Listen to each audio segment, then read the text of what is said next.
Hey everyone, this is Kevin T. Rodriguez, film critic of iCritic.net, and have you still not received your MoviePass card?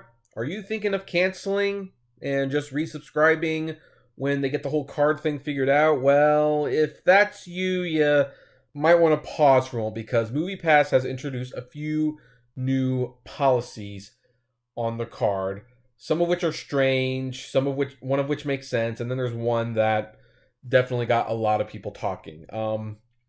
The first rule that, they implemented on the card is that if you check into MoviePass and you buy something other than a movie ticket, you will be subject to a $25 fee. That makes sense. I guess someone was abusing that and figured out a way to do it. I don't know.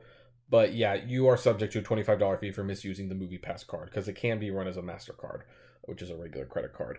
The other rule that they made, which is odd, is that you have to watch the whole movie. Now, I don't know if they actually intend to enforce it. I don't know why they would want to enforce it. There's been some skepticism that maybe the issue is that some people are, using MoviePass to buy a movie ticket and sell it to someone for like $3, and they're essentially doing this to make some cash. And by tracking your GPS on the phone, and they see you're not actually watching the movie, but you did buy the ticket, then your account could be terminated. That seems perfectly fine to me. If a movie is bad enough, I personally never walked out of a movie. Mainly it's because of what I do as a film critic, even though I haven't been writing reviews recently.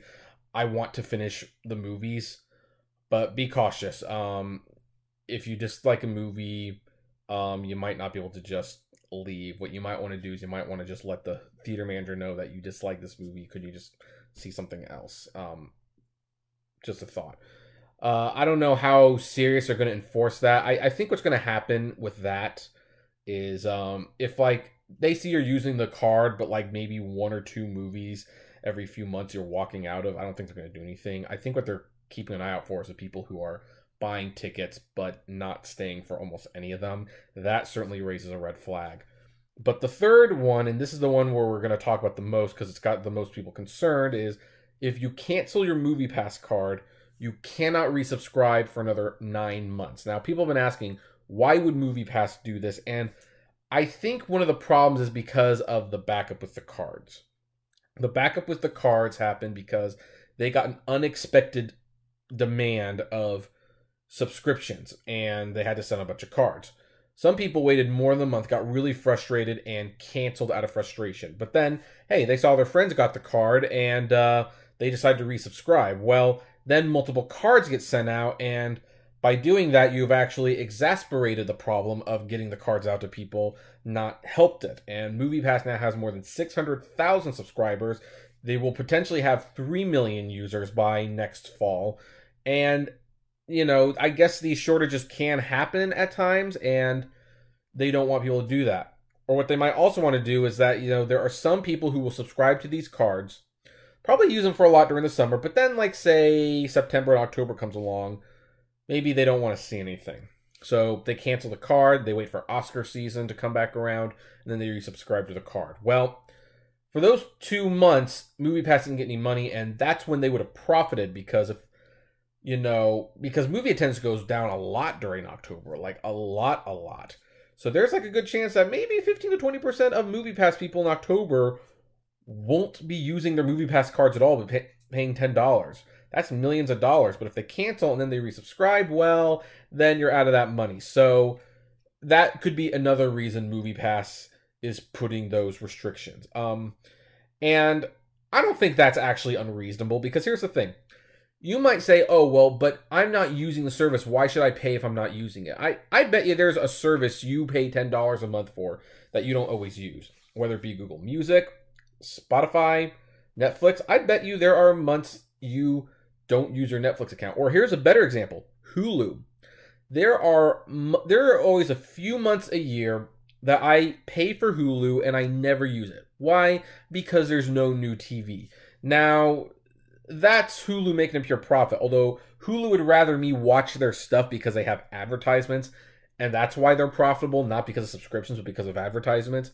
But yeah, there's like probably three every month. I probably spend Hulu $24 for a service that I never use. So it happens. But Netflix, I think, wants to cut down on people who will, just cancel the card during the ones that they're not going to use it because they want you to be paying for a card, especially if you're not going to use it, or prevent you from canceling when you don't get your card out of frustration, and then having you re-sign up, and then they have to send you like another card. For those who think that MoviePass doesn't have a right to do that, here's the thing: if you use your card during the summer, like this is why I did that video series for a little time where I kept track of how much money I made using MoviePass, and most of the times, like, hey, even if there's like a couple months you don't use, you've at $10 a month, you've used it enough during these months where guess what, you're not really missing out on anything. But I don't know. So what do I think of these new changes? Kind of neutral on them, to be honest. Because I'm not going to use my MoviePass card for something other than a movie ticket. I have never walked out of a movie, and I don't intend to cancel anytime soon, so it's not going to bother me. Now, that said, there is some hints that MoviePass might be changing the pricing structure or how many movies you can see, and I kind of expected that to happen at some point. And when that does happen, we will discuss it, and we will discuss if it's still a good deal. Remember, there is also Cinemia out there right now, so if MoviePass starts putting a limit to how many movies you can see, there's a competing service, I should say. There's a competing service that you can go to, and you can use their service. This is why competition's good. So we're just going to have to see what happens. But what do you folks think about these changes? Do you like them, dislike them? I'd love to know. Comment below, like, favorite, share, subscribe. If you enjoy the videos I make, consider becoming a Patreon member for $1 a month. $5 will get you access to exclusive videos not seen anywhere else. And as always, flame responsibly. Have a good one.